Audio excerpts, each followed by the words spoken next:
Welcome to Full Discourse. I'm Josh Elkin, and this is a place where we talk about food on the internet and the people who were there and are there. Today, I have a very special guest.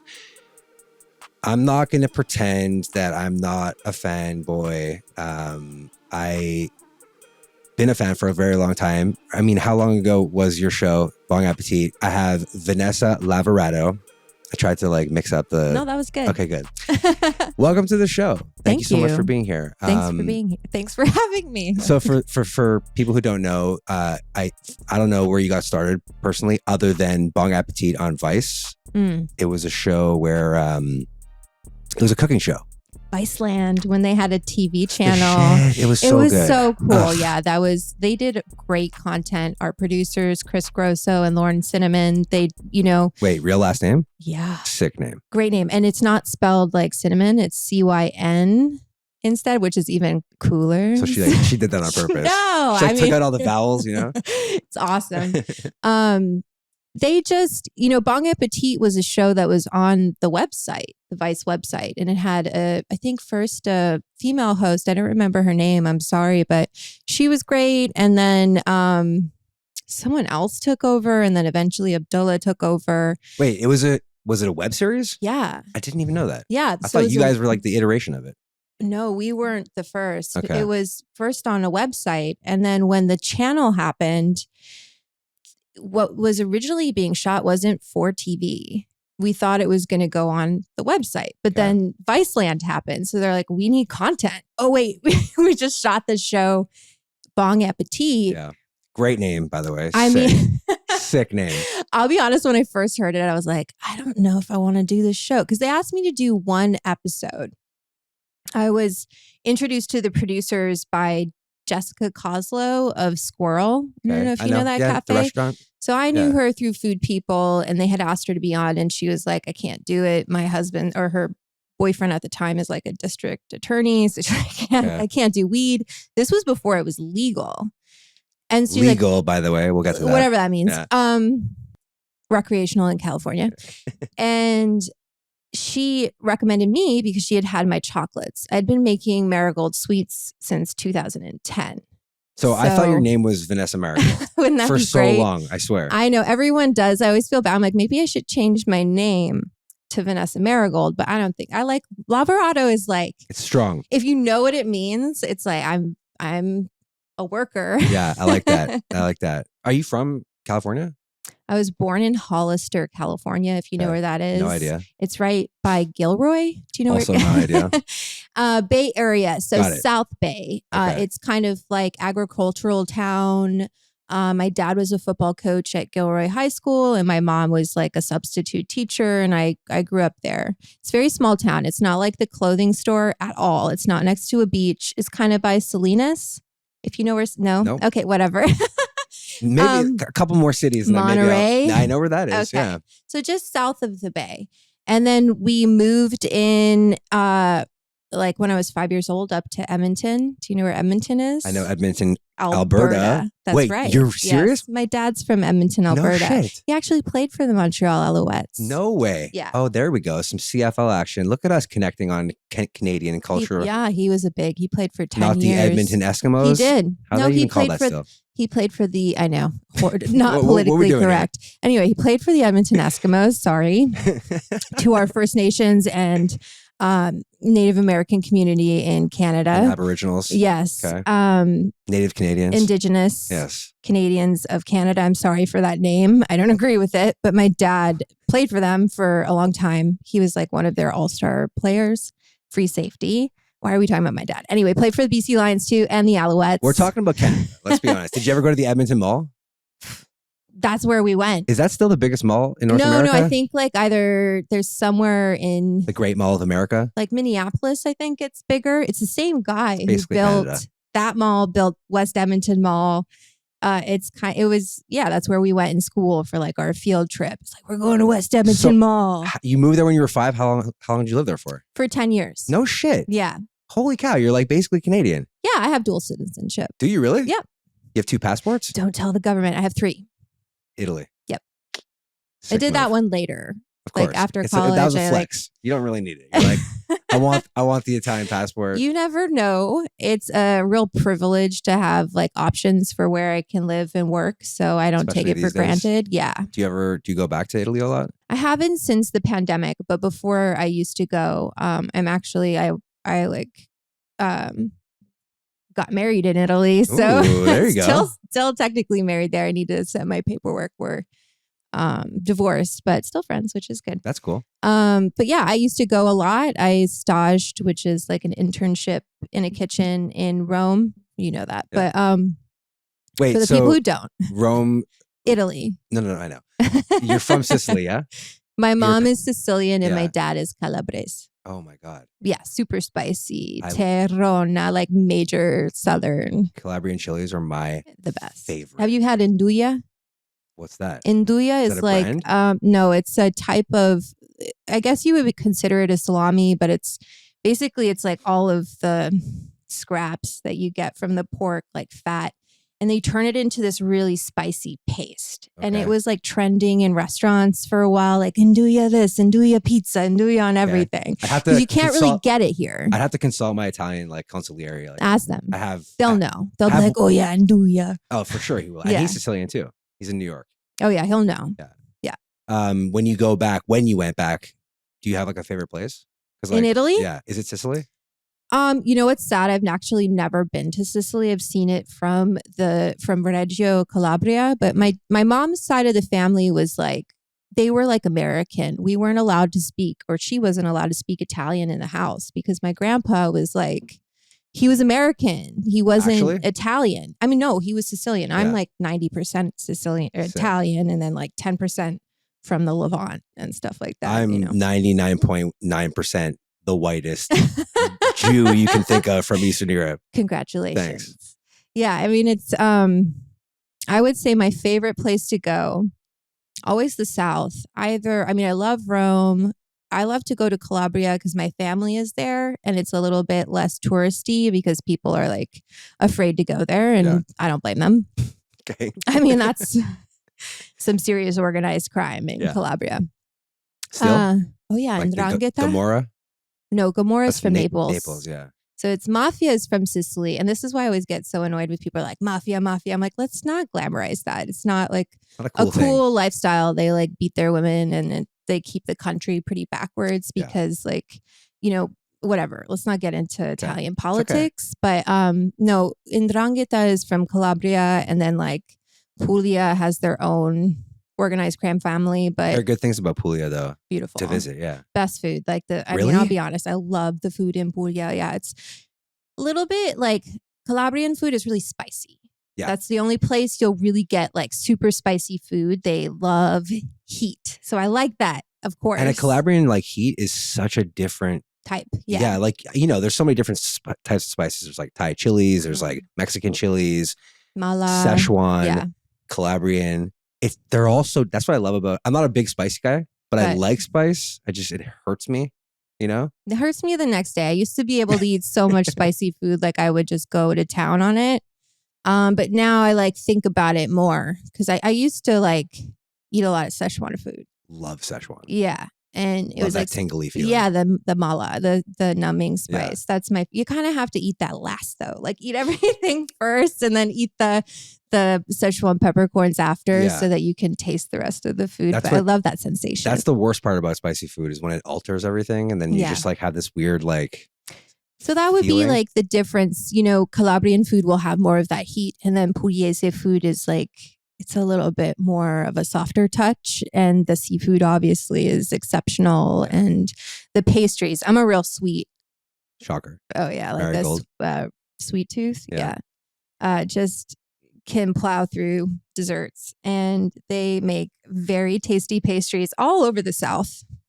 I could talk about Italy all day long. I've been to Italy once. I spent time in Rome. I spent time in Florence and Amalfi, and Florence is by far out of those three places. I loved it so much. I loved it. Like Florence is beautiful. Walkable, easy, like great food too. Amazing food. They have the bread without salt, is it? I think. Is that what that they're was? famous for? Yeah. I had a sandwich and like there's a market there. Like, I mean, Florence is so small, right? Yeah. There's like a huge food market there. And it was the best sandwich I've ever had in my life. It was at a place called Nerbone. And it was like a braised beef sandwich with this like, oh, it was insane. Nothing on it too, like no mayonnaise, no mustard, nothing like that. There was like honestly like a almost a chimichurri situation. Yeah, salsa verde maybe. Maybe like Italians have their own salsa verde. It was just means green sauce. That's what it was. Yeah, it was like a little spicy, super tangy. It was that meat. That's it. Simple. Fucking loved it. So good. As long as the bread is good. Doesn't that really like that's like kind of what means everything. Yeah. Right? Yeah. Cool. In this episode, we're talking about obviously weed. We're talking about the commercialization of weed, cannabis, and adjacent products in Gen Pop. Okay. The food and beverage industry. And I kind of want to like know your thoughts on whether or not we can get past the stigma of what plagues the marijuana business, what plagues the cannabis business in food mostly, but just the general kind of like idea of that on a national scale, on an international scale, because like I'm Canadian, you're basically Canadian also. And like, you know, how it went legal in one country fully in many countries, and how like here it's state legal but federally illegal. And also kind of want to talk about the hierarchy of weed. Okay. And what I mean by that is, you know how like you could buy a $10 bottle of wine, you can buy a $2,000 bottle of wine. Like I want to dive into the different strains of weed, the different like classes of weed, you know, the most expensivest, a la 2 Chainz bullshit, stuff like that. Right. Is that too much? Am I asking too much? Do you get it? No, Are you following me? I mean, like, I'm like, how much time do we have? Now I'm just generally curious. These are genuine questions that I'm asking. You lived in Canada till you were 15. Yeah. Did you smoke weed before? No. You didn't smoke weed there? No. When was the first time you smoked? I was 17, I think. Me yeah, too. 17 Look at us. In California. I went to high school where my mom is from, Saratoga, which sounds super fancy because it's like bougie. That's Silicon. Florida? It's Silicon Valley. Okay. No, it's California. Saratoga. I'm from California. I'm only West Coast. Okay. Saratoga is popular because of whatever. I just watched Franklin, so I don't want to get into a whole America thing. Okay. So Saratoga, which is like fancy area, but you know, my grandparents lived there forever, so we lived in this teeny tiny house. Anyway, so everyone in high school, not everyone, but the kids I hung out with smoked pot.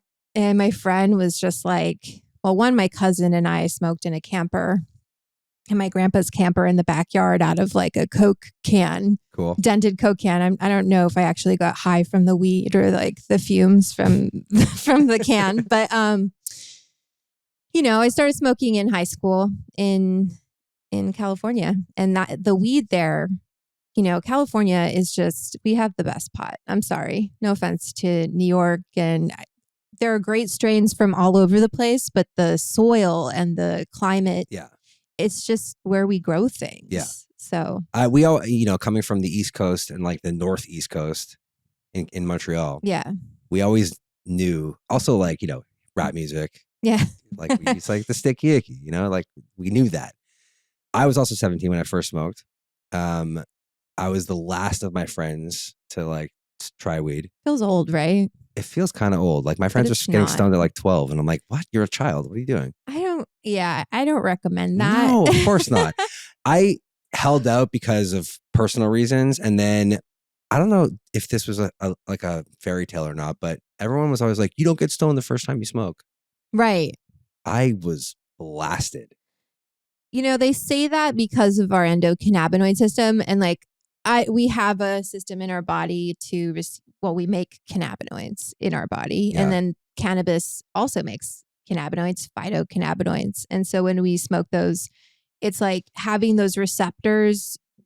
I don't know. This is my guess, right? I'm not a scientist. I'm just taking your word verbatim here. My thought process behind like why people don't get stoned the first time is like, you don't have as many receptors developed because you haven't been consuming cannabis all the time. You just have the ones that you make your own, but maybe you make a lot of your own endocannabinoids. So when you smoke cannabis, you have these receptors there and they're like ready to go. For me, I think I felt like a little giggly, but that might've been like placebo. But I can understand, like I was told that too, like you're not going to get high. You're not going to get high. So it was New Year's. Mm. when I was 17, Yeah. and all my friends had already been like smoking all the time. Pros. And the whole idea was to get Josh stoned that night. Oh boy. Okay. So we sat in a circle. We sessioned, like it was like one joint for every person, every second person. Right. We were like 10 people, so 5 joints, huge ones. And it was almost like they just kept on passing it to me like I never not was smoking. Yeah. And I just remember being so fucked up and laughing underneath a table in the kitchen the entire time. It was amazing. Yeah, it was so good. Could be worse. You know, first Yeah. time I got drunk, I definitely wasn't laughing under a table. So. I mean, the difference between alcohol and weed is vast.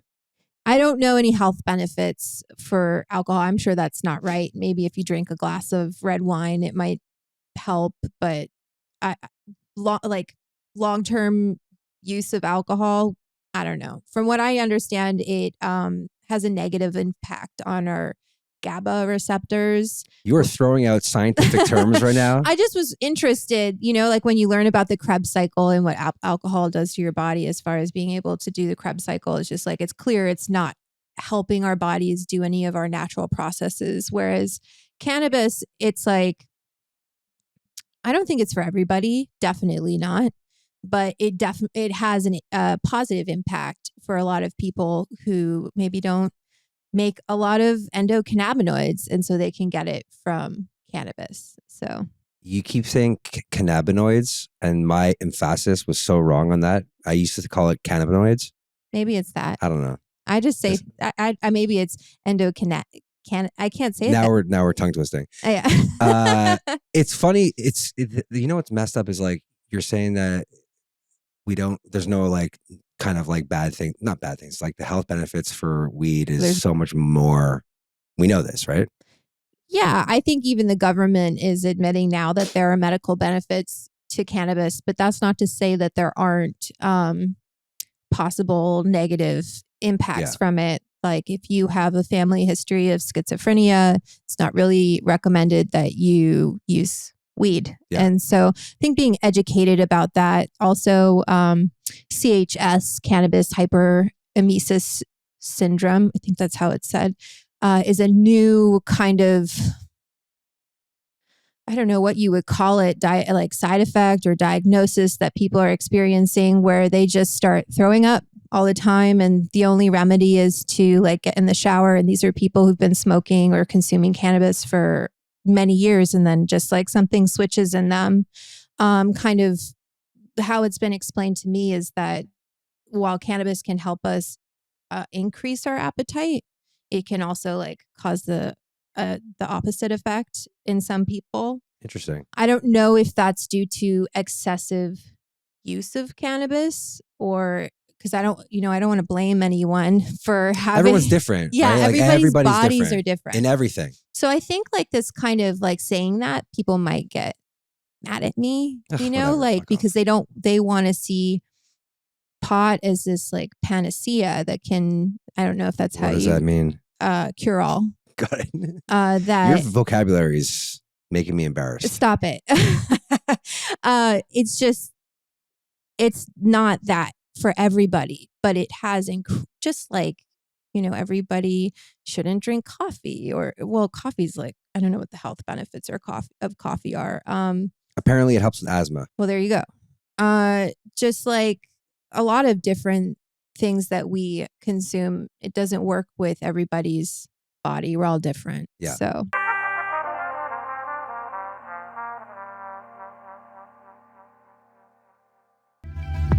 When I was a kid, when I was a young adult, and I'd get like drunk, like really wasted. Yeah. And then I'd be like really hungover the next day. Horrible. Literally, the only thing that would make me turn is like a couple hits of a joint.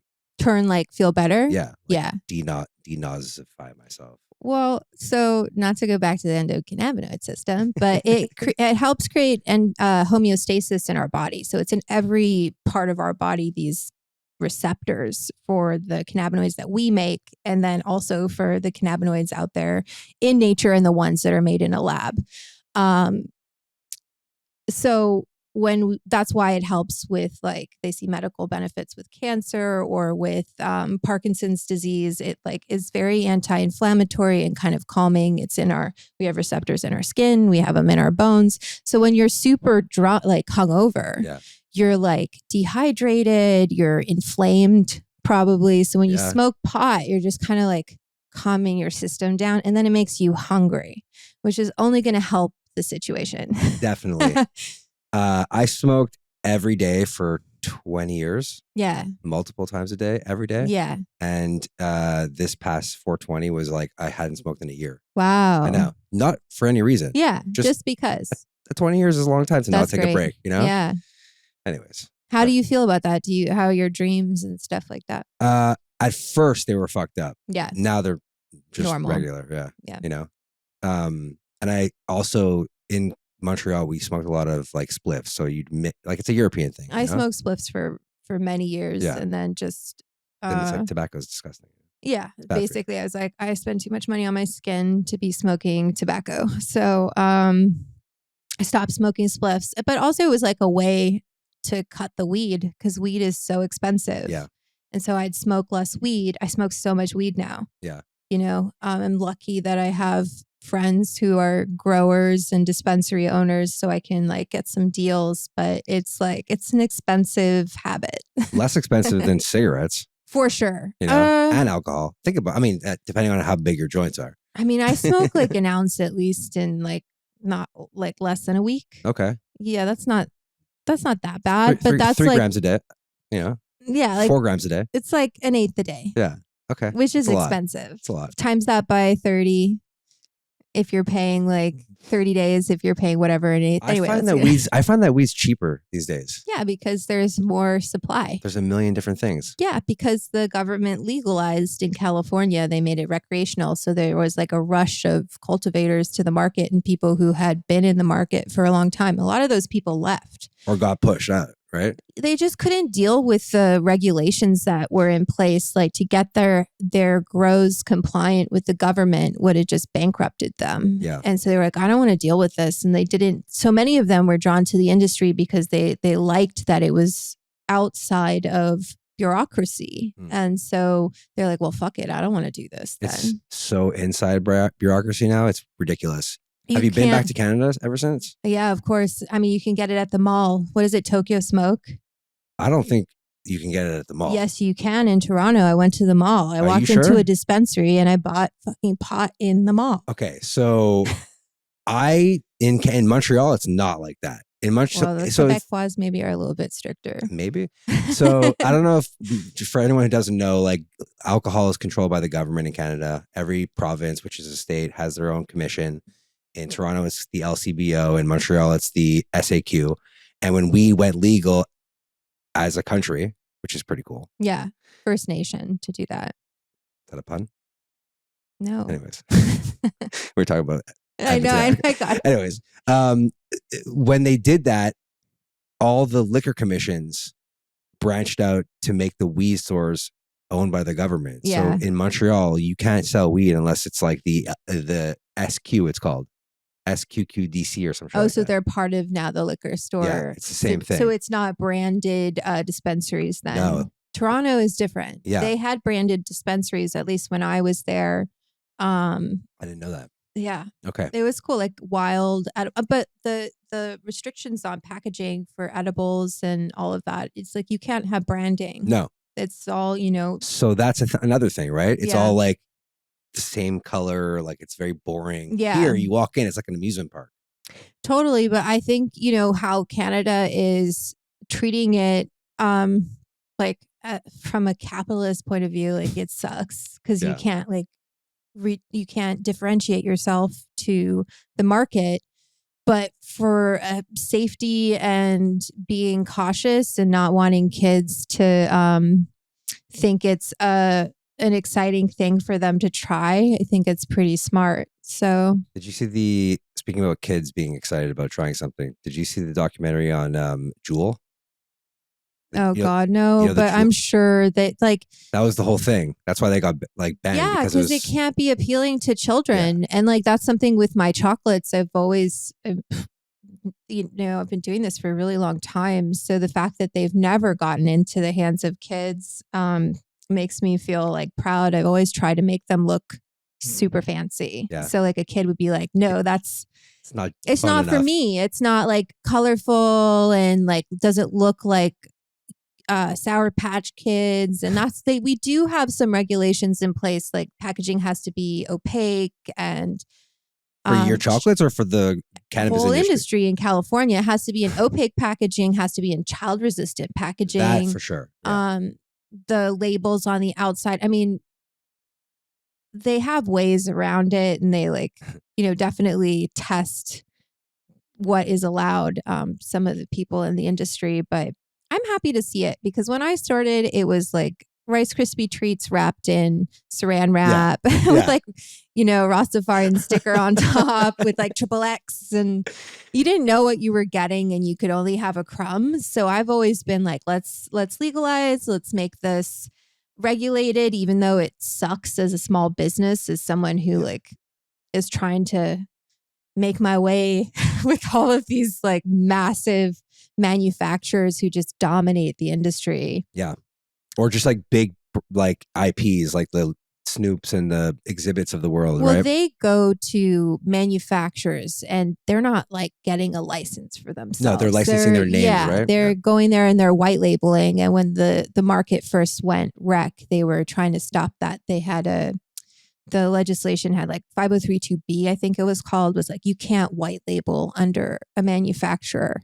And for me, I was like, unless that manufacturer has majority ownership of your business. And I was like, I'll fucking wait. Yeah. Because laws change, and I'm glad it did because Yeah. they took that out and now you can white label. Such a young industry. That's also contributes to the health benefits and lack thereof in terms of research, right? Oh yeah. So there's not, well, because it's still, did they reschedule it? I don't remember if Biden rescheduled. Like, I know.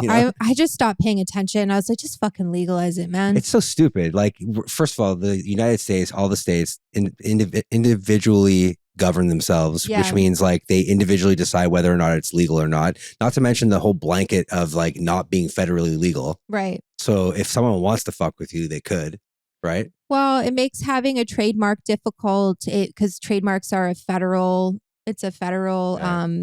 jurisdiction. You have to be selling goods across state lines to hold a trademark. Really? So how can you do that? You can't sell cannabis products across state lines because it's not federally legal. We can't bank because banks are backed by, they're federally insured. So if you're selling, it's the first question when you open a bank account, not the first, but it's one of the questions they ask you. Are you in the cannabis industry? So if you see your dispensary or places that accept credit cards, that's because they have another business that has nothing to do. Interesting. It's called laundering. That's very illegal. I mean, it's just, I think they don't come down on it because like everyone's doing it and what do they want us to do? It's funny because it feels like taxation without representation because they'll take our tax money. Oh boy, will they take our tax money. The federal government too, right? And they have this old tax law from Reagan 280E that means you can't write off any of your overhead. Okay. What? Because if you're a drug dealer, well, weed's a Schedule 1 drug to the government. So can't write off any of your overhead. So what do you do? You fucking eat it. Literally? You give it to the government. And so they're taking our tax dollars, the federal government, but we can't have a bank account. But where are they going and putting that money that is coming from drugs? They're putting it into a bank account. So how come they can do it, but it's just so backwards. He needs to fix it. I'm talking to you, Biden.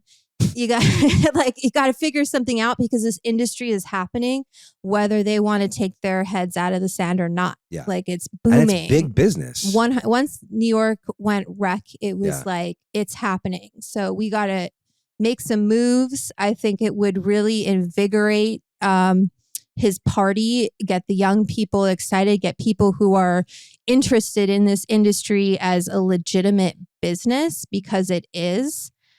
It would give a lot of job opportunities to people.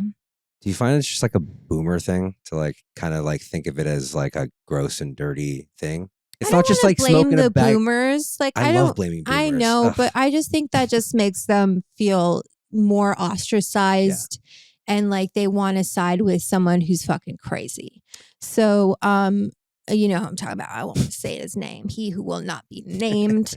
You know, I just think like we don't need to blame anyone. I think like we can blame reefer madness. We can blame the government, the war on drugs. Blame Quote, Reagan. unquote. Yeah, exactly. The war on drugs wasn't the war on drugs. And but at the end of the day, it's like, okay, well, how are we going to change their minds now? Yeah. How do we? Fine, who cares? Blaming people doesn't accomplish anything. So how do we get stuff done? By showing people, hey, this isn't this drug that's going to make you go crazy or anything, Or like lazy, or make you lazy. I mean, I'm pretty busy all the time. I study foreign languages. I like, you know, I'm active. I love to work out. You know, it's just kind of the stereotypes about it need to be transformed, and how that happens is through people talking about how they use it to benefit their life. And you know, I really saw Bong Appetit as a way of showing how wonderful it is as an ingredient in the kitchen. Speaking of that, what I took away from Bong Appetit, first of all, again, just to reiterate, huge fan. Thank you. Okay. And there's a couple things I want to like address with that. Number one, how many seasons did you do? 3. So the first one was its standalone, and then they changed it after that for 2, right? No, the first one was the first season. It was like, I think it was 10 episodes, and I was originally hired to do 1 episode and then be a food stylist. Like I wasn't even supposed to be a co-host. And I was like, after the first episode, they basically called me and they're like, can you do more? And I was like, sure. And I have all these chef friends I can invite to come on. Like the finale, I invited my friend Jake O'Francis and we went out to Joshua Tree. I wasn't even supposed to go. Okay. So they changed their mind once they saw me on camera. I mean, I'd never been on camera before. Did you have any interest in like being in entertainment? Yeah. I mean, of course. I grew up watching Emeril Lagasse. You know, I just was like, same. I get it. I want to do that. I liked to learn in an entertaining way. I mean, my parents are teachers, so I feel like that kind of educational mindset is what I grew up with. But I don't, you know, I feel bad for teachers. We treat them so horribly in this country. Canada too, by the way. Yeah. Anyway, so yeah, I was interested in it, but I was super nervous. I had to give myself a pep talk because I'd never had like 3 cameras on me and been mic'd up. I tell this to people all the time. Being on camera is the most unnatural thing a human can do. I mean, now for me, now's different. No, but at the beginning. In the beginning, but I picked it up pretty quickly. I was like, oh, I just need to see these cameras as like, they're my friend. Yeah. And I'm talking to them like they're my friend, or I'm ignoring them. Yeah. There's just kind of a way to be, and you learn it. Either you do or you don't. Right. But I was really good at getting the chefs to kind of loosen up on camera because they're not always, you know, like we didn't always have celebrity chefs. So sometimes they would be a bit nervous and I'd be like, it's okay. Let's have a glass of wine. It helps. That fucking helps for sure. Yeah. If you look at like I've been doing this I'm on my 14th year of doing like camera faced entertainment. And if you look at the first video I was on, it is like inhuman. I'm like a fucking shell of a human being. It's funny to look back on that and now so many years later, but there's transitions. But anyways, so the first season was that. Then after the first season, the series changed, we did right? 20 No, it's still the same. Okay. Still the same format. It changed at some point. It changed after the second season. We did 20 episodes for the second season, which was nuts. Yeah. We switched houses 3 times. God. It was just really stressful, but we did it. And I was like, you know, I was a co-host, but I was also doing like a lot of production. Like the first season, I brought all of my plates to the set. You know, like I wanted it to look good and I wanted it to be like elevated. I didn't want it to just be like, oh, let's just put it on a plate because then we could get better chefs. That's what I loved about it. First of all, obviously the topic was completely unconventional and new. Mm-hmm. that was one thing. Then the way the show was, like the way like the acts played out, and the way like it wasn't just a show about weed. It was Yeah. it was a show about food. Yes. And as a food lover, as being like, I grew up like watching Food Network, even like before that, PBS, all those sort of things, and like that was when food TV was like, in my opinion, in its best Prime form. Yeah. Yes. It's not anymore. I know. But it brought me back to that, and I can't do edibles. Like That's okay. I know it's Lots of people feel that way. The thing that I learned though about that first iteration of Bon Appetit was it's not just, steeping weed in butter. Yeah. There's a million different things that you were doing, and you were doing that. And that was the coolest thing for me to watch as a viewer and as a food person. Yeah. So when the show changed, which it did. Yeah, it went to a competition format. So the format was always going to change. You lost me at that. I know. Yeah. I know. The format was always going to change.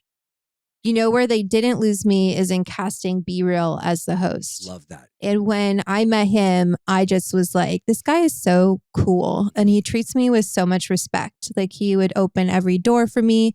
Like I don't need to be old fashioned or anything like that. I can open my own doors, But it's just something about someone who's the host of a show going like, I don't mind if you walk in before me, and it's okay if you want to talk about this instead of me. He was just very gracious. He had no ego about it. He wasn't threatened by me. He saw me as his like friend. Yeah, an equal probably. Yeah. And then Miguel Trinidad, I mean, he's such a talented chef. It was awesome to have him there. So it changed the format, but for me, it was awesome because I didn't have to, not that I have to be in the kitchen, but I could kind of look at it from a different perspective and see what these chefs were going to do on their own. And they had a great pantry to work with. We worked with Cornerstone Wellness. We had a lot more kind of science backing it. Oh yeah. I did I was behind the scenes. Yeah. And I know people were kind of upset about the change in format. It was inevitable because the other format had kind of, I think it's, what is it called? Jump the Shark. Yeah. Yeah. We had just done it. We did 30 episodes. I get the evolution. People were annoyed. Yeah. They were like, enough of this. We get it. You put the comments on the old season were that. We get it. You could put weed food, you can put weed in food, and we're bored of this. I was not. I know, but you weren't the only person. No, of course not. Of course not. And to the layman, I get that. Yeah, they were just over it. To the food nerd, I was just like, and we could have done way more episodes. Some other things at Vice were happening. I mean, I was just happy to be on a show about cannabis because I know no one else was really willing to do it. And if they did do it, it always was like kind of making fun of weed. Like it was making fun of the culture where we were like, no, this is serious business. And we're not going to make like cheesy jokes about like whatever. It's serious culinary content. That was it. It was you. I feel like almost you like use the seriousness of food to showcase how deep using weed and cannabis in food is. Yeah. Because it wasn't just like what I said, steeping, and making brownies. Yeah. Which is like the typical cartoon version of edibles, right? No, it was, I'm not going to knock on canna butter. There's a reason why weed and butter go together. It infuses very efficiently and very quickly. But we were there to experiment. We were there to push boundaries and see there were so many new products on the market. This was before it was regulated. So there was a lot of experimental stuff out there. Yeah. And we just wanted to see what you could do. And sometimes it wasn't great. I always knew.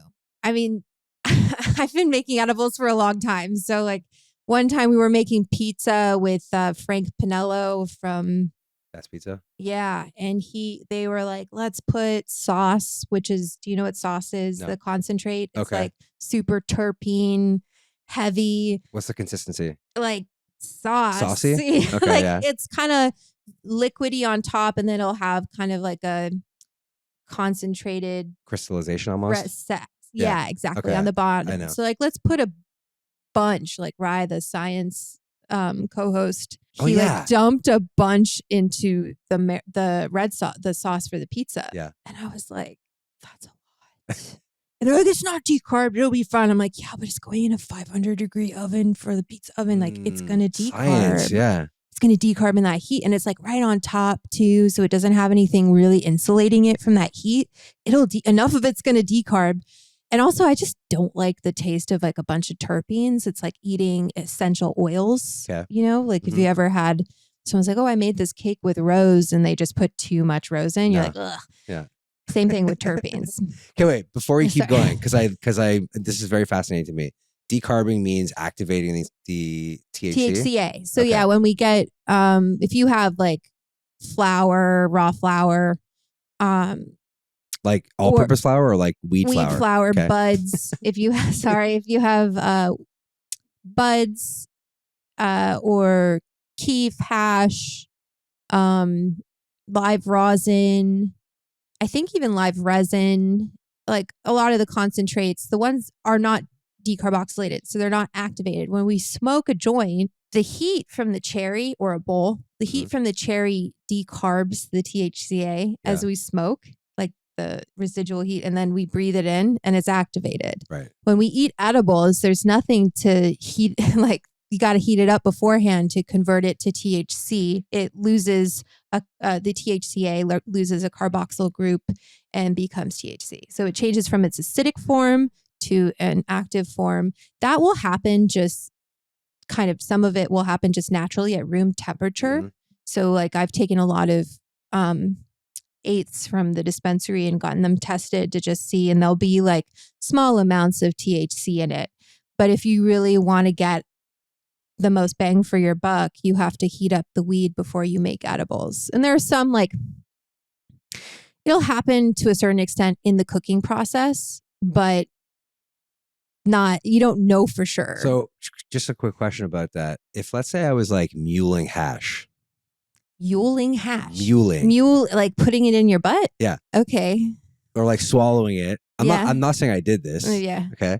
But let's say I did do it. Yeah. And then like I wrapped it in cellophane and then swallowed like a pellet. And it broke in your stomach. Nothing would happen? I'm not saying nothing would happen, because again, like decarboxylation will happen at room temperature, and hash is like, depending if it's pressed hash, like if it's temple ball, there'll be like slight heat applied to it. So like, you let's might say it was have like more water hash. Yeah, but hash is like super potent, Yeah. right? So say even like 1% of you're going to swallow a lot if you're going to be a mule. So let's say you swallow like 20 grams of that. 20 grams would be, let's say it's 50% hash, which is kind of low. That's not that much for hash these days. 50. God, they make such potent hash. Let's say it was 15 years ago. Okay, so let's say 40%, Yeah. and we're saying 20 grams. So 40% would be 400 milligrams per gram times 20 grams, right? Yeah. So 20 times 400 is what, 8,000? Yeah. And we're just going to say 10% of that is decarbed. That's 800 milligrams you just ate. It's a lot. Let's say 1% is the decarb. That's 80 milligrams. For Still some people, that's a lot. Yeah. So, yeah. Okay. That's what I got to say about that. Okay. I'll tell you the story after, but Oh, boy. It's not me. It wasn't me. It wasn't me.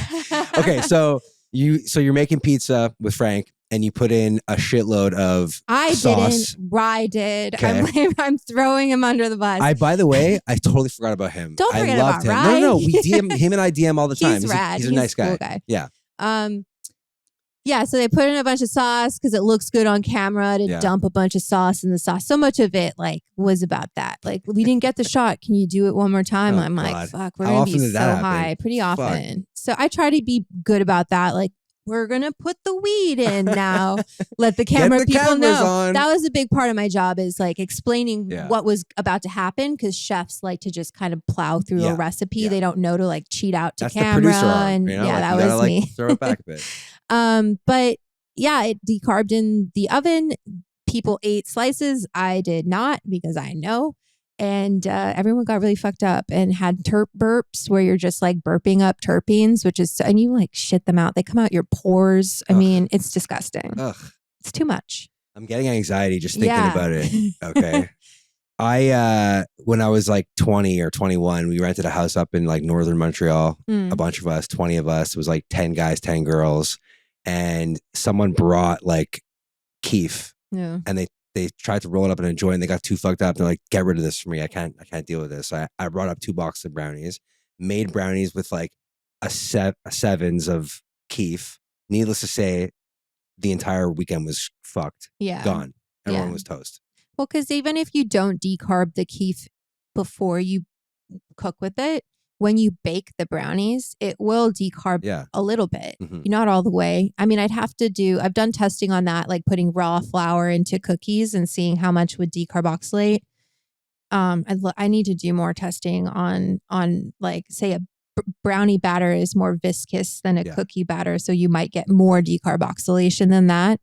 But you're also steeping it in the butter probably, so it activates there too, or no? Not so much. Okay. I mean, in like it's almost like the fats stop it, like that acid from carboxyl group from leaving. That makes sense. I tested that. Like I put raw flour, not decarbed, into oil and had the oil heated up to 240 in the oven.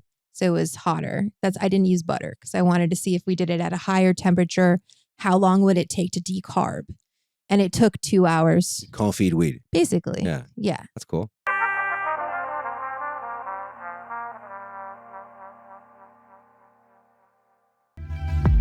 Do you like the taste of cannabis? I mean, depends. I think it can work really well in a recipe if you know how to cook with it. But like, say you put it in just a straight snickerdoodle or like a vanilla cookie, it needs other things to kind of play off of it. Which makes sense. It's an ingredient, right? Yeah, like exactly. Anything is like that. Exactly. You put tarragon in with, I don't know, something that doesn't do well with black licorice flavor. Yeah. Like, it's going to taste gross. It's going to taste weird. Right? Yeah. But I think for the most part, different strains have different flavors. And that's really what I look to them for in edibles.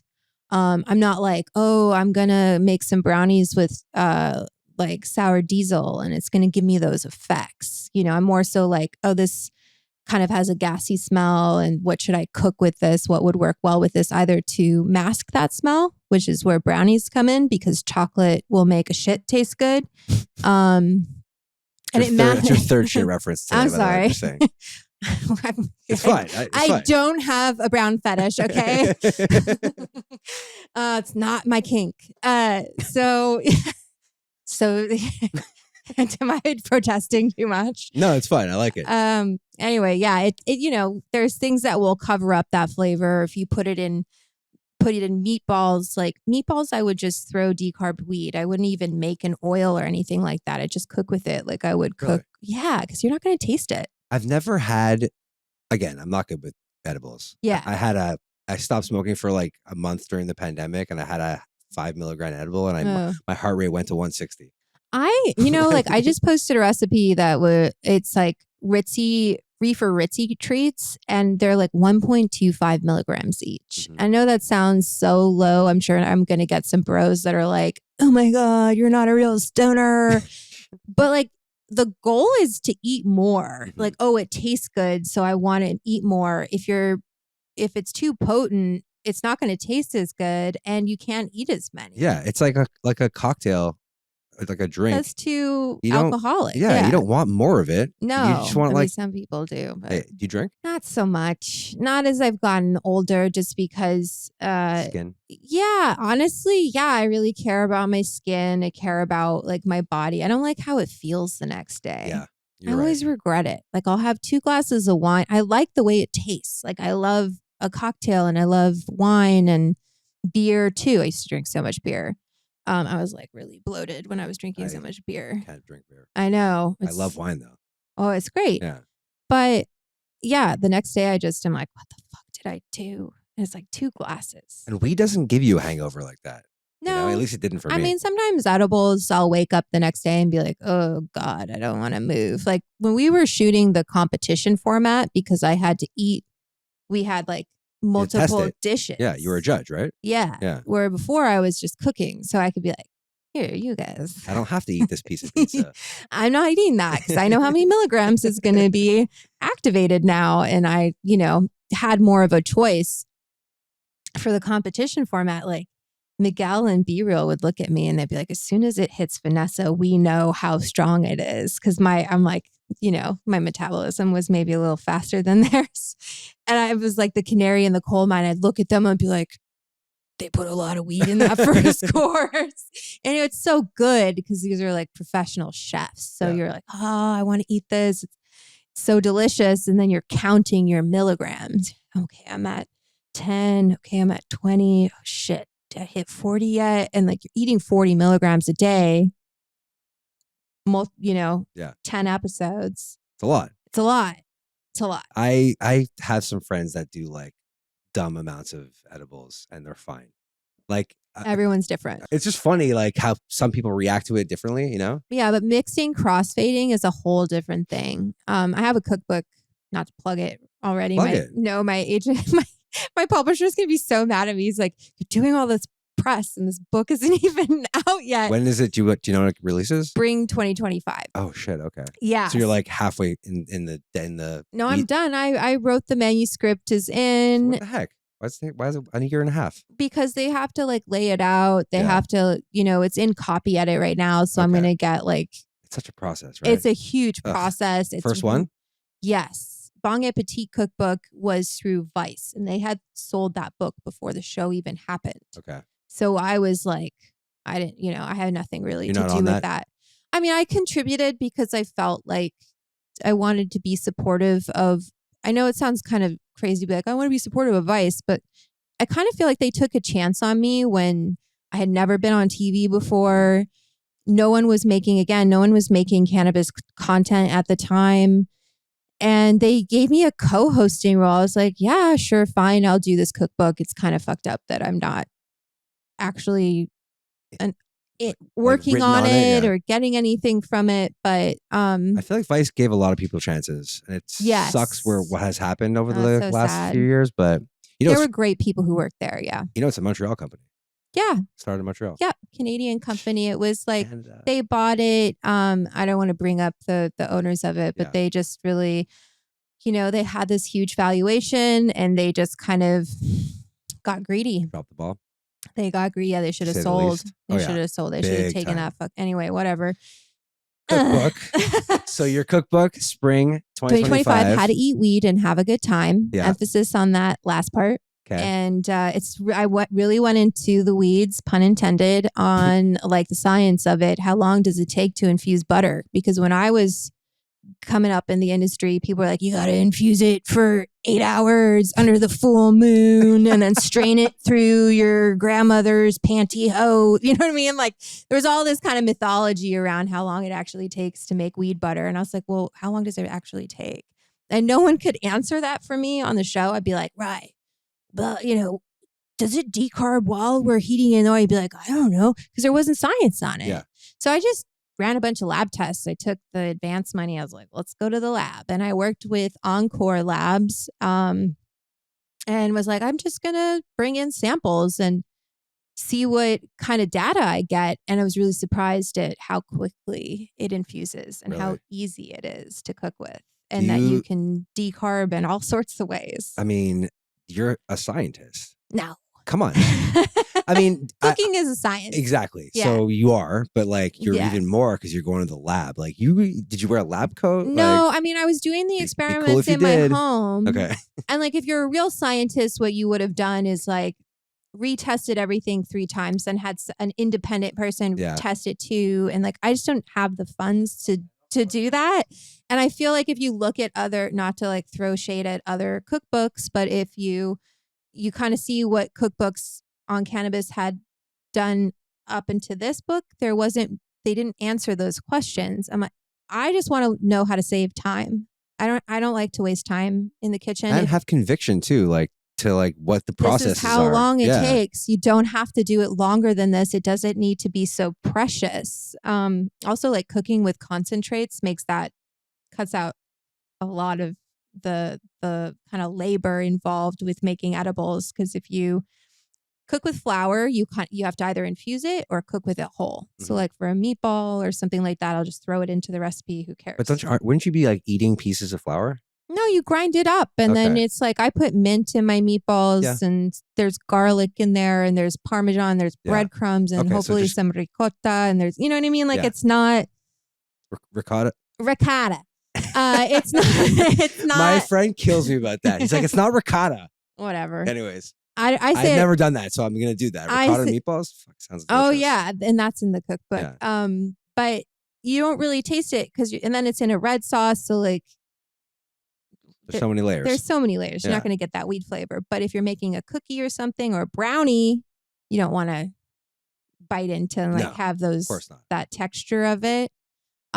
Whereas if you use a concentrate, once it's decarbed, and some concentrates come decarbed, like full spectrum oil, you can just homogenize it into a fat and cook.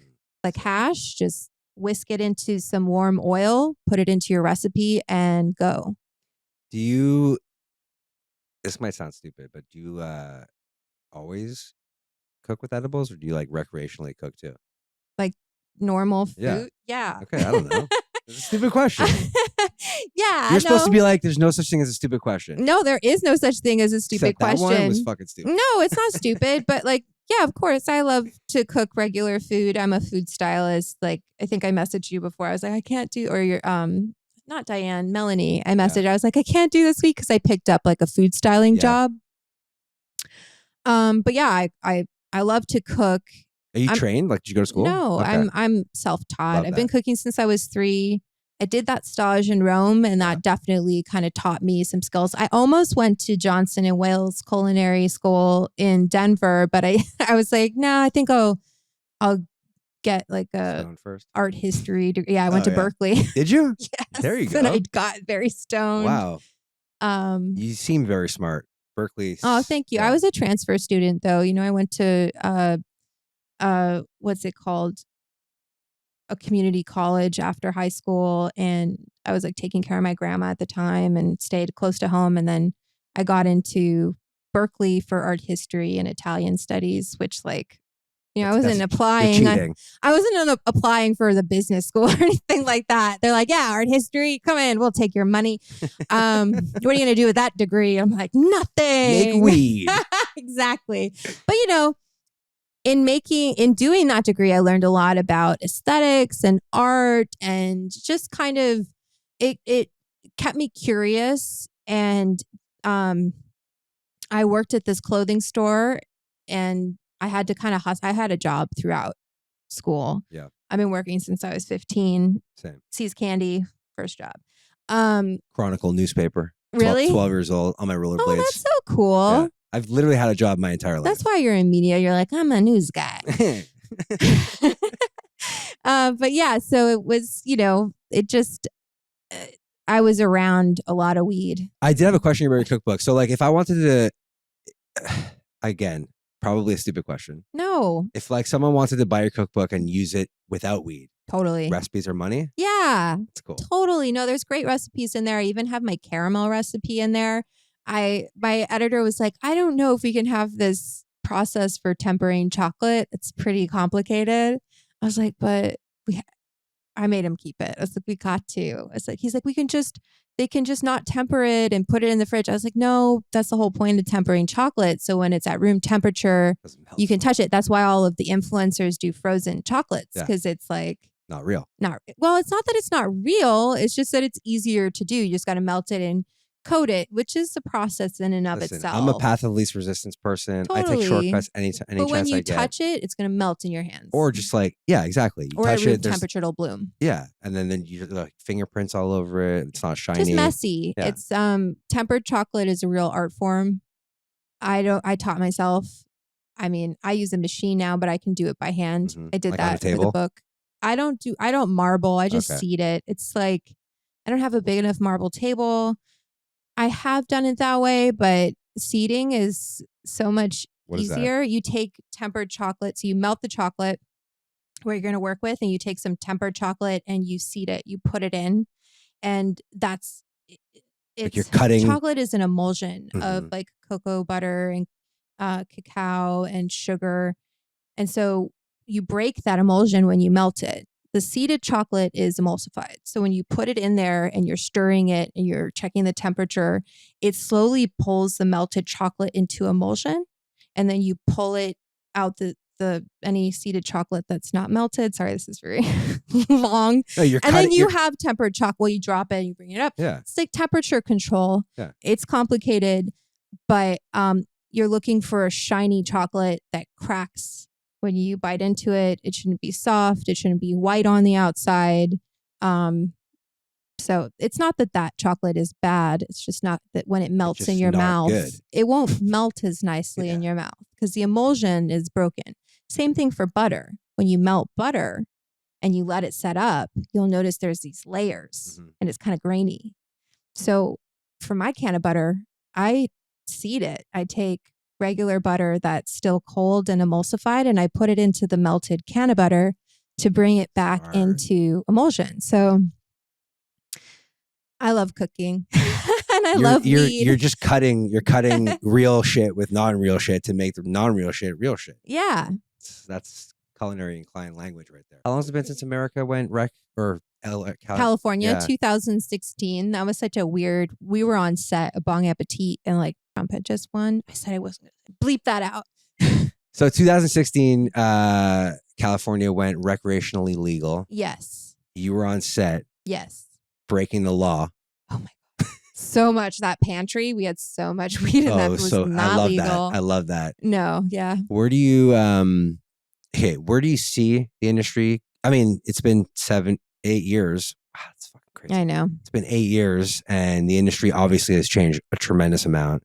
But like, where do you see it in the next 8 years? Well, I think that really depends on this upcoming election for sure. And although like Florida is looking at going recreational, I think as more states start to legalize, the federal government won't really have a choice but to look at the industry and be like, okay, this is a legitimate industry.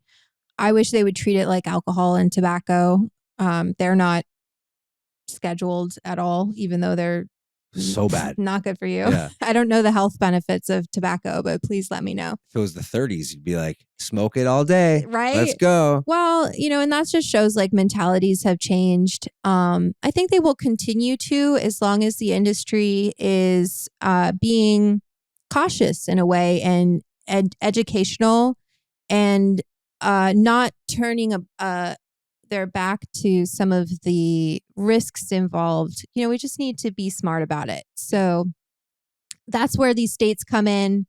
There's a method behind how our country works, but the states are kind of like the testing grounds and each state does it a little bit differently. And then hopefully the federal government looks at how each state is doing it and they go, what's working here and what's not. Yeah. So it's all whoever is talking to the team, whatever team. I think in our heads, we have this idea of our government as like this very well organized mass, or at least in my head, like there's going to be a team of people like, how are we going to legalize weed? Hopefully there is. Fingers crossed. Fingers crossed that's happening and they'll figure out a way to deal with the adverse effects, the horrible effects of the war on drugs on Black and brown people in our country who've been incarcerated, making sure that their lives don't continue to be destroyed by that really fucked up system. Like, I definitely felt it's a topic that's been brought up to me before is like, don't you feel like you're this white lady cooking with weed and using cannabis on TV? And I'm like, I totally get it. Hopefully the conservative people see someone like me and they're like, oh, okay, I know it's fucked up, but they're fucking racist. So hopefully they see someone like me and they're like, oh, she's doing it. It must not be that bad. The whole thing with that topic that fucks me up is that there's still people incarcerated for what we can go to the corner and get. Yeah, exactly. That's the fucked up thing. Super backwards. Yeah. I mean, I don't even have to go in there. But yeah, I agree with everything you're saying. So hopefully the next line of government can, figure this shit out. Because it's also like, it'd be good for the economy. Totally. I remember in 2008, I remember this in a Maxim magazine. You guys don't know what that is because it's not. It doesn't exist anymore? I don't even know if it does, but magazines, Yeah. There was an article about if the government taxed weed How much? This was in money? 2008, so it was like the recession. It was like Yeah. bad, right? They're like they'd make like I don't know, $100 billion or something like that. It's They'd be out of a ridiculous. recession. That was in 2008. We could trade with Canada or neighbors to the north. I'm sure it would. But like Germany is fully legal as a Germany country. legalized. Netherlands, obviously. I see Germany legalizing as a path toward the EU legalizing because Germany is kind of like the boss. I don't know how that happened, but they're like the boss of the EU in a way. Who would have thought? They're very organized. Anyway, so so hopefully they show a way to like do it in not the Italian way of doing things, but a way to make it regulated. Yeah. And that kind of moves things in the EU. And then Thailand legalized. I did a show there, Incredible Edibles, which was awesome. They've been cooking with weed for generations. Really? Oh yeah. Love that. It's very cool. And then Uruguay is legal too. So I think slowly the world is changing their ideas about whoever they are, their idea about weed and seeing it as something that has a huge amount of potential for growth. Cool. I think that's cool. I think I agree with that as well. This has been a lot of fun. I really appreciate you coming on and sharing all that stuff and having a good conversation. I had a good time. Hope you did too. Me too. Yeah, I had a lot of fun. Cool. So you want to plug anything like your socials or your... Oh, yeah. My Patreon. Yes. I love it. Let's I know go. it's so lame to What is plug it, the Edibles Patreon. Club? The Edibles Club. Yeah, I've been doing that since the pandemic. And it's just, I love my community of geeky stoners who just like, they want to get into it with me. And they're like, I've got this, butter. What do I do with it? And what can I cook? And I'm there. I'm super engaged. So if you want to hang out with me on the Edibles Club, that's patreon.com/Edibles Club. There you go. And yeah, that's kind of it. Follow you on all things. And Marigold Sweets, my There we go. chocolate. Sorry, I also have a chocolate line called Marigold Sweets, and that is at Cornerstone Wellness. It's at Mota in Silver Lake, and it is at the Rose Collective in Venice. So you can get boxes there of my salted chocolates. That is a wide range of geographical locations in the LA County area. So make sure you hit that up. Again, thanks so much. Thank you. Good.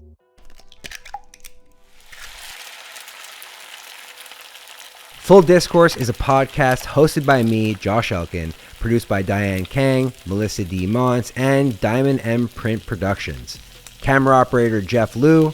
Post-production sound by Coco Lawrence, production assistance by Melanie D. Watson, and music by me.